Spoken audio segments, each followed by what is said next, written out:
Wargamers, today I want to talk about the Piranha Tx-42 light skimmer. That's the heavy-duty Piranha presented for Tau and Imperial Armor Index Xenos. So that's a book we're going to use to talk about strengths, weaknesses, and how you might want to use it in your Tau army.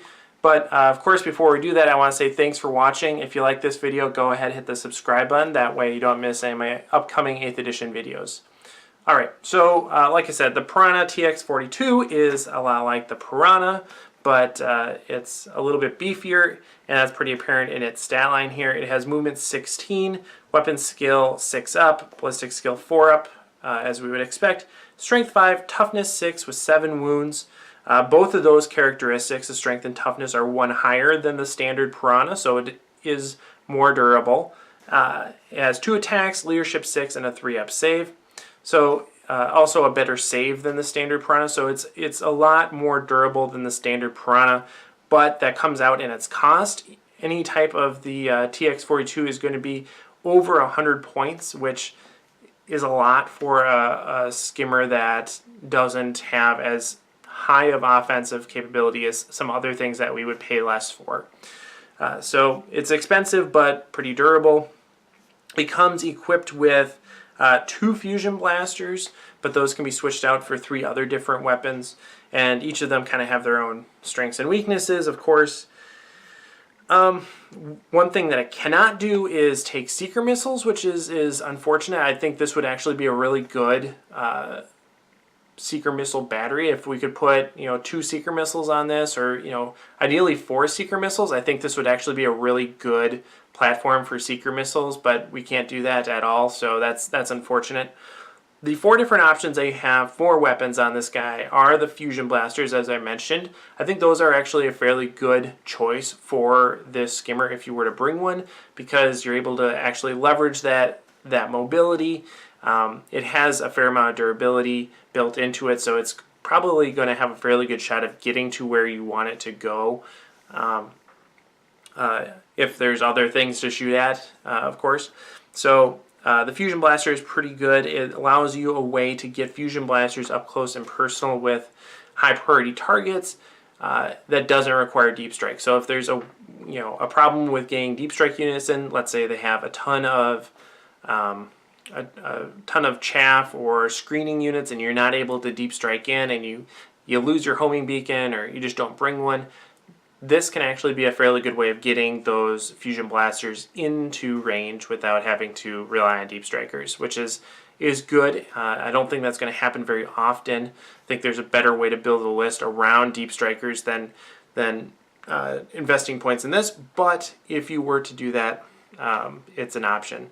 Notably, this is about 50 points more expensive than a crisis suit with fusion blasters. So that might be a little bit high. It's not quite 50 points, but it's a lot more expensive than a crisis suit with fusion blasters, so keep that in mind.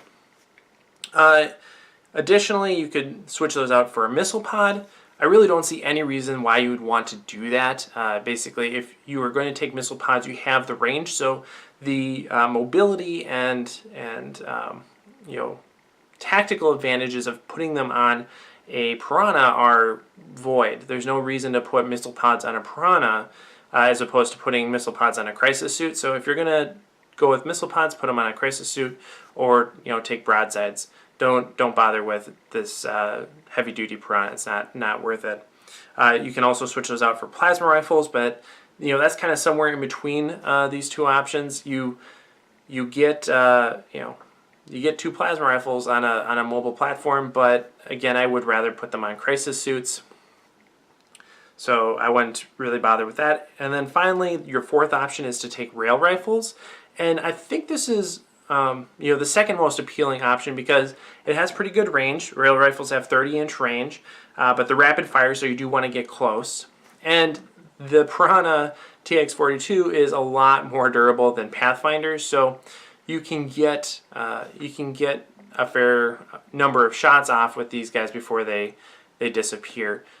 Granted, my criticism of taking rail rifles with Pathfinders is that it's too cost intensive for the durability that they have. I think the pendulum swung too far the other way in this. It's still too expensive, but you are way too durable and not shooty enough. So I would have liked to see either the ability to take maybe 4 rail rifles on this, or having the cost be a fair bit lower.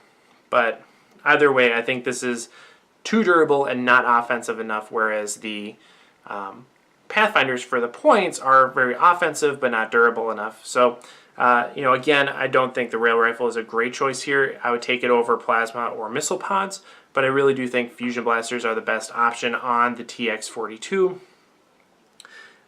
Part of that is due to the fact that it has the slave targeting array special rule, which means that both of the weapons have to fire at the same target, so you can't split fire with anything. So again, like missile pods, where you might want to split your fire on that, you can't do it. So having to shoot both weapons at the same target is important and notable.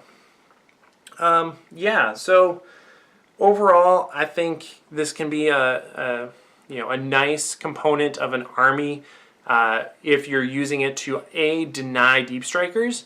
That's kind of the same thing with the standard Piranha. You can use it to defer or deny deep strike zones.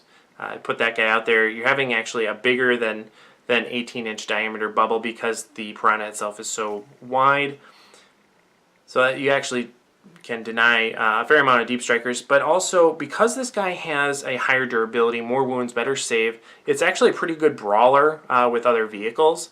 I can see putting a couple of fusion blasters on this guy, run him up the field, and he can, pummel some light vehicles or even heavy vehicles and prevent them from firing, do some damage, and kind of throw a wrench in your opponent's plans. So it's durable enough that it can actually serve that role relatively well. Go up, fire, charge, that ties up the vehicle. The vehicle has to either disengage or continue fighting. A vehicle fight, really not going to do a whole lot, so they'll probably back up and not be able to fire. Or if they do decide to stay engaged, you have the fly keyword, so you can back up and fire again. Works out pretty well. So overall, if I were to use it, that's how I would use it. But I still think you have a better shot with using your points elsewhere. So let me know what you think. If you're using the TX-42 and it's working out great for you, I'd love to hear why. Other than that, thanks for watching, and of course, happy wargaming.